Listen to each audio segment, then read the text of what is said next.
14번에 17번 지문 분석 들어가겠습니다. 독서 마지막 지문 들어갑니다. 귀찮다. 자, 시작합니다. 자, 일단 문단 개수는 6개 문단 잡으시면 될 것 같고요. 첫 번째 문단은 확실히 그냥 설명 대상 대신 제시하는 용도인 것 같아. 그치? 첫 문장 갈게요. 용해도는 일정한 온도에서 일정한 양의 용질에 최대로 녹을 수 있는 용질의 양으로 보통 용매 100g에 녹을 수 있는 용질의 질량이다. 이거는 볼 때마다 신기한 것 같아요. 모의고사에서 어떻게 오타를 냈을까? 여기 용질의 최대로 녹는다 써있는데 저기 이거 당연한 얘기인데 용질이 아니라 용매입니다. 모의고사에서 오타를 냈어. 이거 국어 과목이라고 그런가? 아무튼 용매의 용질이 최대한 녹을 수 있는 게 그게 용해도랍니다. 계속 할게요. 잠깐만. 혹시 이 정도는 알겠지? 내가 만약에 물에다가 소금을 녹였다라고 하면은 요 물이 용매가 될 것이고 그 물에 녹인 소금이 용질이 될 겁니다. 아무튼 계속 할게요. 자, 혼합물의 과포화 상태는 용질이 용해도 이상으로 녹아있는 상태인데 과포화 상태의 혼합물은 포화 상태로 돌아가려는 경향이 있다. 과포화 상태의 혼합물은 포화 상태로 돌아가려는 경향이 있다. 결정하는 포화 상태의 혼합물이 과포화 상태가 되어서 용질이 고체에 설치된 것으로 자 여기다가 현관 표시하겠습니다. 결정하는 포화 상태의 혼합물이 과포화 상태가 되어서 용질이 고체 입자로 석취되는 것이다. 자 여기까지 표시가 됐으면 그냥 이렇게 합시다. 어떤 A라고 하는 물질인데 이렇게 해볼게. A라는 물질인데 이 물질은 물 100g에 대해서 최대로 녹을 수 있는 용해도가 그러니까 최대 용해도가 얼마라고 할까? 한 10g이라고 합시다. 10% 정도 용해도 그 농도가 있는데 문제가 만약에 얘가 100g의 물에다가 내가 10g이 아니라 만약에 11g을 넣었다 칩시다. 그럼 과포화 상태가 된 거야. 그치? 근데 문제가 과포화 상태의 혼합물은 포화 상태로 돌아가려고 한다라고 했잖아. 그치? 요 차이가 나는 마이너스 1g, 요 1g이 석출된다 그렇게 이해하시면 될 것 같아요. 이해하셨죠? 왜 포화 상태로 돌아가야 되니까 녹지 않는 나머지 1g은 토해낼 거 아니야, 그치? 이렇게 이해하자고. 아무튼 자 이렇게 해서 만든 이 결정화 공정을 거치게 되면 입도가 작은 크기가 작은 고체 입자를 얻을 수가 있다. 이걸 설명대상 결정화 공정으로 가시면 될 것 같습니다. 자, 이러한 결정화 공정은 약물의 생체 흡수를 높여야 하는 제약 분야에서 사용되고 있다. 앞 여기 붙일게요. 약물의 생체 흡수를 높여야 한다 써 있습니다. 자, 생체 흡수율이 높아지려면 당연한 얘기지만 입도가 작으면 작을수록 좋을 겁니다. 되셨습니까? 자, 그러면은 이 문단 들어가겠습니다. 자, 결정화 공정에서는 초임계 유체를 쓰는 경우가 많다. 표시해 볼게요. 초임계 유체를 쓰는 경우가 많다. 자, 초임계 유체가 뭔가를 봤더니 임계 온도와 임계 압력 이상에서 존재하는 게 그게 초임계 상태랍니다. 좀 더 볼까? 자, 임계 온도는 뭐고 임계 압력은 뭔지 봤더니 임계 온도는 어떤 물질이 액체로 존재할 수 있는 최고 온도이고 임계 압력은 어떤 물질이 기체로 존재할 수 있는 최대 압력이랍니다. 이 정도는 그냥 기초과학이라고 생각합니다. 자, 무슨 말이냐면 자, 조금만 정리 한번 해볼게요. 자, 초임계 상태라고 하는 것은 임계 온도와 임계 압력 이상인 상태라 그랬잖아. 자, 이렇게 이해하자고. 임계 온도는 물질이 액체로 존재할 수 있는 최대 온도이고 임계 압력은 물질이 기체로 존재할 최대 압력이래요. 자, 다시. 아이고, 미음을 쓰고 있는 잠깐만. 슬슬 나도 목이 아프기 시작했습니다. 자, 액체로 존재할 수 있는 최대 온도이고 리미트 이거 맞나? 아무튼 리미트? 이 맞나? 아무튼 액체 최대라 쓸게요. 이런 걸로 시간 낭비하면 좀 아까운데. 자, 아무튼 이렇게 대충 쓸게. 이거는 기체로 존재할 수 있는 최대 압력이랍니다. 자, 지금부터 그냥 중학교 수준 그냥 질문할게요. 액체 상태에서 온도를 더 높이면 기체가 된다, 고체가 된다? 당연히 기체가 된다, 그치? 자, 기체에서 압력을 계속 높이게 되면 액체가 된다, 고체가 된다? 당연히 액체가 된다. 그러니까 임계 온도 이상, 임계 압력 이상이라고 하는 거는 요 초임계 상태의 초임계 유체가 따라서 액체도 아니고 기체도 아닌 상태로 존재하는 무언가구나, 이 정도는 뽑아내야 돼요. 다시, 액체도 아니고 기체도 아닌 어떤 상태이다, 이렇게 가셔야 돼요. 뒤에 써 있어. 자, 임기 온도와 압력이 임기 온도와 임기 압력 이상일 때에는 물질은 액체도 아니고 기체도 아닌 초임계 상태로 존재한다. 이해가 되셨죠? 뒤에 같은 말 반복. 초임계 상태에서 물질의 분자 간의 거리는 그 물질이 기체보다는 가깝지만, 그렇지? 기체와 액체 중간 상태니까 기체일 때보다는 분자 간의 거리가 좁아질 거 아니야, 그렇지? 액체일 때만큼은 가깝지 않다. 같은 말 반복. 액체와 기체의 중간 상태니까, 그렇지? 물질이 액체일 때보다는 초임계 상태거나 기체일 때 용질의 용매가 더 자유롭게 이동할 수가 있다. 또한 여기다 표시할게요. 초임계 유체에 가해지는 압력을 높이면 밀도가 높아져서 더 많은 양의 용질을 녹일 수 있게 되고, 결정화 공정에서는 고체 입자 입도를 조절할 수 있게 된다. 자, 이 문장에서 요 말이 포인트인 것 같아요. 더 많은 용질을 녹일 수가 있대. 자, 첫 번째 문단에서 결정화가 이루어지는 원리는 이미 설명이 끝났습니다. 과포화 상태에서 포화 상태로 돌아가려고 하기 때문에 고체 입자가 석출되는 거라며. 그러니까 더 많은 용질을 녹일 수 있다는 건 용해도 이상으로 용질을 녹인다, 즉 과포화 상태를 만든다, 그렇게 이해하시면 돼요. 초임계 유체가 존재한 이유, 그 사용하는 이유가 이거 딱 하나인 겁니다. 아예 적어 놓을게요. 과포화 상태를 만들어서 결정화가 일어나도록 하기 위해서. 됐습니까? 과포화라고 쓴 거다. 글씨가 잘 안 보이네. 자, 이러한 그 결정화 공정의 이제 구체적인 예시가 두 가지가 나옵니다. 첫 번째, 가스 공정 가겠습니다. 자, 가스 공정에서는 초임계 이산화탄소를 반용매로 사용한다. 자, 초임계 유체 중에서도 초임계 이산화탄소를 사용하는데 반용매로 사용한답니다. 자, 혼합물에 녹아있는 용질을 작은 입도의 고체를 서출하는 경우가 많은데, 반용매 성질 가겠습니다. 반용매는 용질을 녹이지 않고 용매와는 잘 섞이는 물질로, 반용매로 혼합물에 첨가하면 반용매는 용매와 섞이고 용질은 고체 입자로 석출된다. 뒤에 잔뜩 뭐라고 써있긴 한데 이건 그냥 내가 그냥 정리를 할게요. 그냥 한 번에 그냥 정리하겠습니다. 잠깐만, 이거 크기 조절이 왜 이렇게 안 될까? 오케이, 이 정도로만 해볼게요. 자, 가스 공정입니다. 일단 1단계는 혼합물을 만드는 겁니다. 이 혼합물은 앞에 1문단 나온 것처럼 내가 석출하고자 하는 물질인 용질과 그 용질을 녹인 용매, 이 용질과 용매가 결합한 게 혼합물 되셨죠? 자, 이 용질과 용매가 혼합된 요 안에다가, 혼합물에다가 반용매를 첨가하는 겁니다. 이 반용매가 초임계 이산화탄소, 이렇게 이해하시면 될 것 같은데, 아까 밑줄친 거 다시 한번 보세요. 반용매는 용질을 녹이지 않고 용매와는 섞인다라고 써 있죠. 자, 그러면 우리가 이 정도는 추론할 수 있을 것 같아. 용질과 용매가 섞여 있는 상황에서 반용매를 첨가하게 되면 용매가 섞이게 되니까 순수한 용매의 비율은 줄어들 거 아니야, 그치? 그러면 혼합물 내에서 용질의 농도는 당연히 높아질 수밖에 없을 겁니다. 무슨 말인지 아시죠? 용질과 용매가 섞인 상황에서 순수한 용매 자체는 줄어들게 되니까 용질의 농도가 짙어졌다 이퀄 첫 번째 문단에 나왔던 그치, 과포화 상태가 된다라고 이해하시면 될 것 같아요. 뒤부터는 같은 말 반복이죠.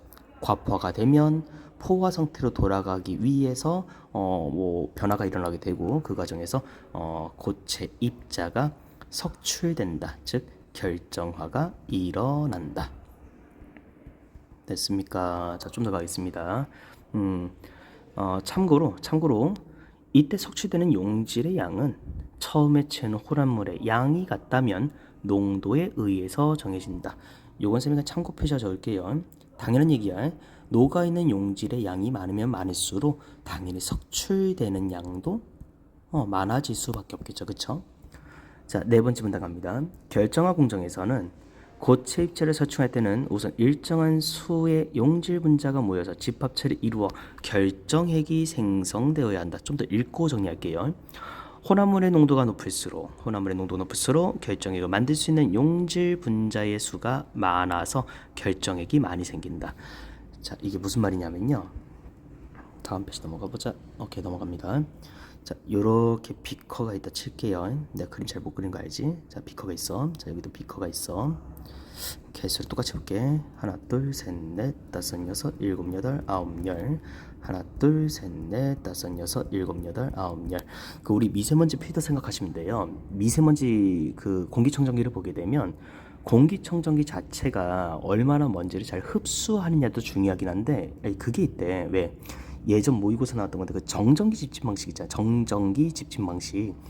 미세먼지가 다른 미세먼지를 끌어당겨 가지고 미세먼지 집진율을 높이는 겁니다. 얘가 지금 그거랑 좀 비슷한 거야. 무슨 말이냐면 이 입자끼리 뭉치는 게 결정하잖아. 그치? 자, 혼합물의 농도가 높을수록 이 비커 안에는 용질 분자의 수가 당연히 많아질 겁니다. 당연히 많아질 거야. 이때 다른 입자들을 끌어당기는 역할을 수행하는 게 결정핵인데 이 결정핵의 수에 따라서 석출되는 고체 입자의 크기가 달라진다는 거예요. 요렇게 이해하면 좀 어떨까 싶어. 자, 제가 지금 파란색으로 찍어놓은 게 결정핵이라 칩시다. A 비커에는 결정핵이 4개 만들어진 거고 B 비커에는 결정핵이 2개 만들어진 거야. 자, 이 결정핵은 다른 용질 분자들을 끌어당기는 역할을 수행한다고 분명 말씀드렸죠. 봐봐. 결정핵의 수가 많으니까 용질 분자 각각이 붙을 수 있는 요 자리가 이렇게 돼요. 자, 근데 여기 보자. 여긴 결정핵의 수가 적지. 그러다 보니까 하나의 결정핵에 들러붙게 되는 용질 분자의 수가 여러 개 있을 때보다는 요렇게 더 많아진다는 여기까지 되셨어요. 이러다 보니까 석출되는 요 입자의 크기가 결정핵의 수가 많을 때는 작아지게 되고 다시 석출되는 입자의 크기가 결정핵이 많을 때는 줄어들게 되고 결정핵의 수가 적을 때는 석출되는 크기가 더 커질 수밖에 없다. 왜?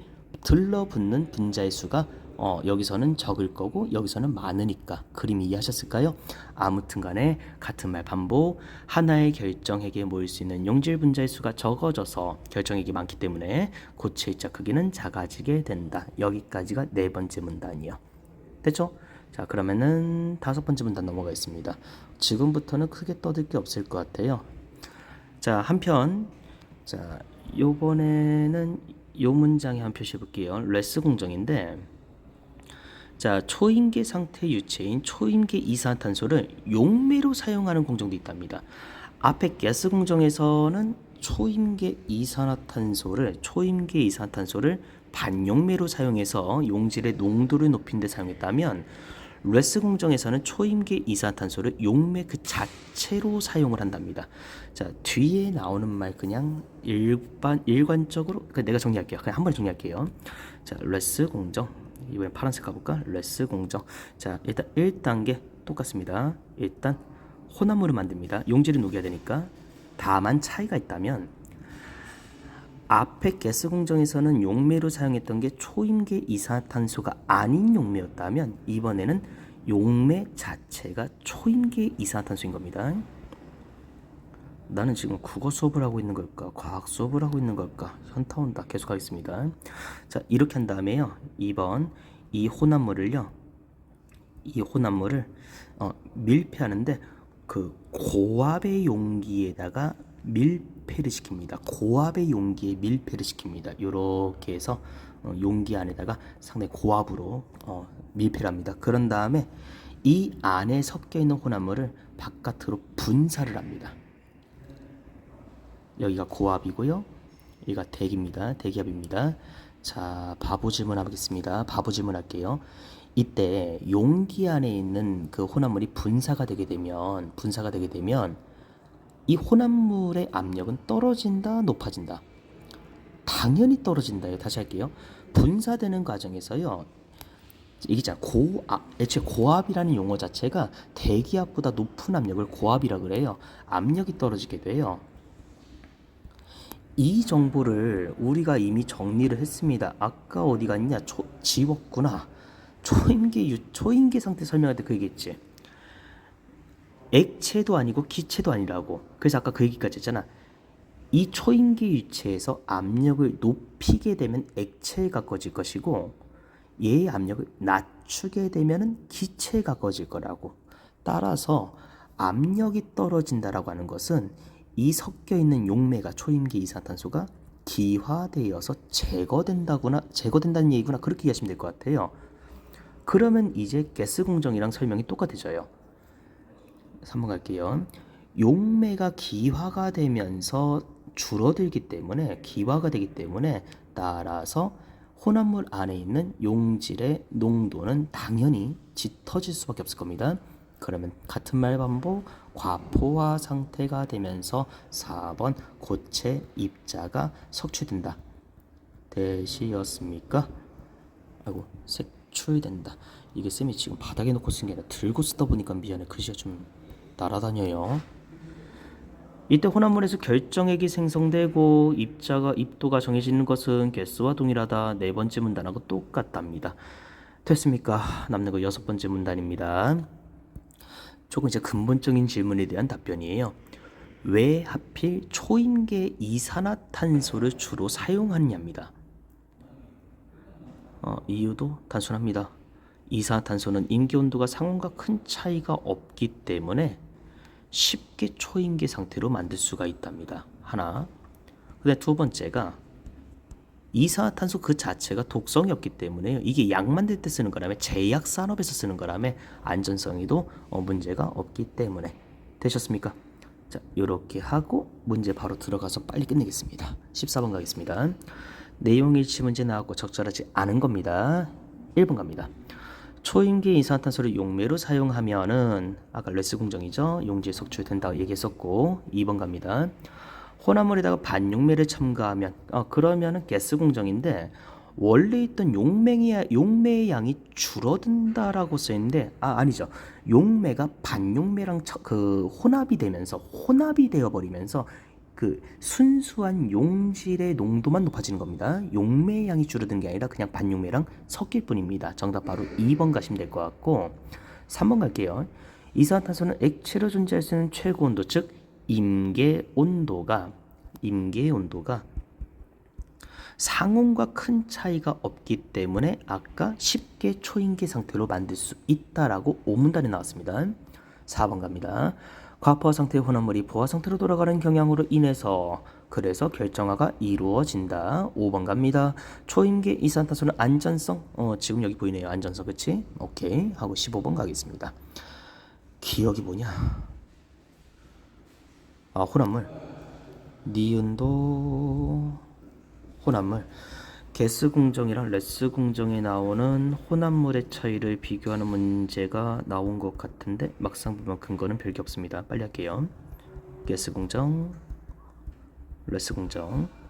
자, 1번 가겠습니다.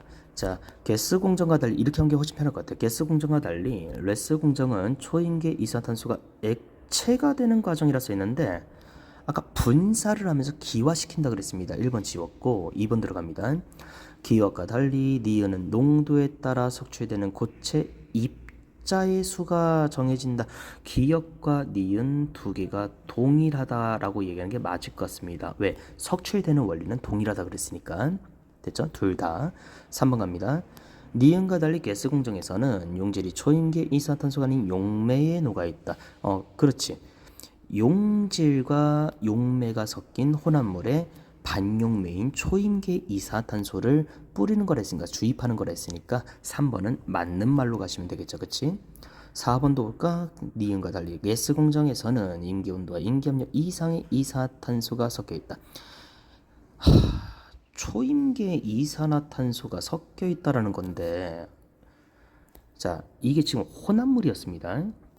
초임계 이산화탄소가 용매로 섞여 있는 건 레스 공정에서의 혼합물이었으니까는 기억이 아니라 니은에 대한 설명이네요. 그쵸? 마지막 5번 분사라는 얘기는 레스 공정 특징이었습니다. 15번 끝, 16번 넘어가겠습니다. 다 끝나간다. 자, 16번 갑니다. 자, 윗그룹 할때 동그라미 A에 들어가 있네요. 보기로 어떻게 이렇게 좋은지 모르겠는데 앞에 내용이 다 의미가 없어요. 자, 무슨 말이냐면 봐봐. 초인계 유체를 용매로 사용한다 라고 써 있으니까 요거는 레스 공정이죠. 계속할게. 이때 포화 상태의 혼합물을 더 높은 압력에서 만들면, 자, 혼합물의 압력을 높인다 이퀄 분사되었을 때 더 빠르게 압력이 떨어진다. 따라서 기화되는 속도가 빨라진다와 같은 말입니다. 그쵸? 자, 계속 읽어볼게. 결정화 공정을 통해서 석취되는 고체 입자의 입도 크기가 더 작아지는데 내가 지금 이게 짜증나는 거야. 앞에서는 압력이 떨어지는 속도에 대한 정보를 던져놓고 막상 뒤를 보게 되면 고체 입자 크기를 얘기합니다.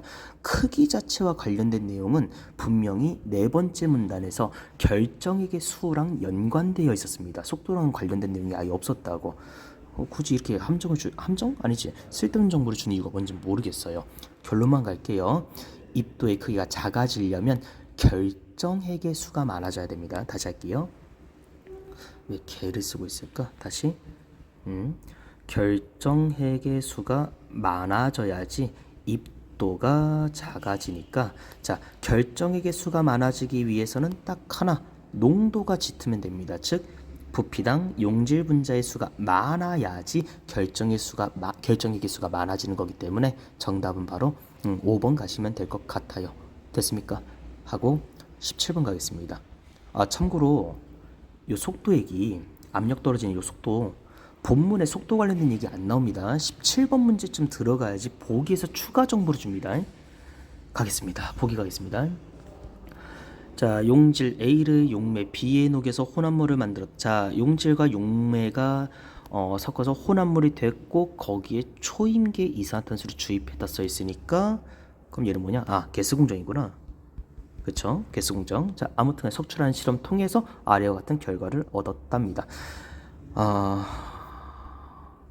요거는 이따 선택지에서 판단할 때 활용합시다. 왜? 본문에는 농도와 입도의 상관관계만 나와 있으니까 1번 들어갈게요. 가와 나에서 여기 석출된 A의 입도가 차이가 나는 것은 뭐가 더 작냐? 나가 더 크기가 작구나. 그쵸? 자, 초임계 이산화탄소, 자, 요 말은 그냥 지워도 괜찮을 것 같아요. 초임계 이산화탄소에 녹는 A라고 써 있는데 용질이 초임계 이산화탄소에 녹아 있다라 그러면 초임계 이산화탄소가 용매로 쓰였다는 거잖아. 따라서 이거는 레스 공정에 대한 얘기지 가스 공정과는 관련이 없습니다. 1번 나가리 치고 2번 갑니다. 가보다 나에서 석취된 A의 입도가 더 작은 것은 그치, 아까 확인한 거. 하나의 결정액이 모인 용질 분자의 수가 아까 했던 문제랑 똑같네요.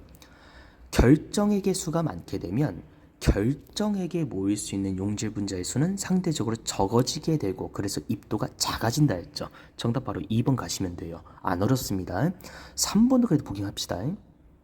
자, 비교 대상 이번엔 나랑 다냐? 좀 지워볼게. 자, 나랑 다에서 초임계 이산화탄소가 B가 섞이는 속도는 다르지만 나와 다에서, 자, 용매와 섞이는 속도가 다른지 같은지 확인하는 방법 여기 있잖아.